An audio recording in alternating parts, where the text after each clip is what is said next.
తూర్పుగోదావరి జిల్లా గోపాలపురం మండలంలో పలు అభివృద్ధి కార్యక్రమాలకు ఎమ్మెల్యే వెంకటరాజు శ్రీకారం చుట్టారు.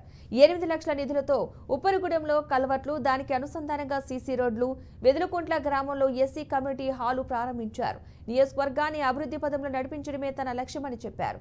మాటలు ఎమ్మెల్యే కాదని, చేతలే ఎమ్మెల్యేనని అన్నారు.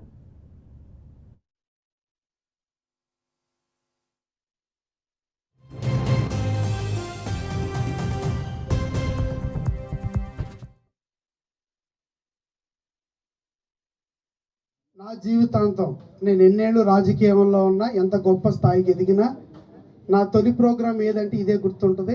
ఇదే నా జీవితంలో కూడా మరుపురాని ఒక సంఘటనగా ఉంటుంది. ఆ స్కూల్ కాంపౌండ్ వాళ్ళకి, ఏఈ గారికి ఇప్పుడే చెబుతున్నాం, వారు ఇచ్చిన ఎస్టిమేషన్ బట్టి. అదేవిధంగా మనకి ఆల్రెడీ మీకు ఒక టాస్క్ ఇచ్చాం కాబట్టి అందులో ఇదేమైనా ఫిట్ అవుతుందా, లేదు ఒక ఫేజ్లో ఒకవైపు కట్టి ఇంకో ఫేజ్లో ఎలా కడతారో చూసి దాన్ని కూడా నాయకులతో మీరు అందరితో సమన్వయం చేసుకుని అది కూడా టేకప్ చేయమండి. మరొకసారి ఒక మంచి కార్యక్రమానికి నన్ను ఆహ్వానించినందుకు ప్రత్యేక ధన్యవాదాలు తెలియజేసుకుంటూ, నా జీవితంలో కూడా మరుపురాని ఒక తొలి అడుగు ఇది అవ్వడం కూడా నాకు ఆనందకరంగా ఉందని మరొకసారి మీకు తెలియజేస్తూ అందరికీ కూడా ధన్యవాదాలండి. ముఖ్యంగా ఈ నగరంలో జరగడం అనేది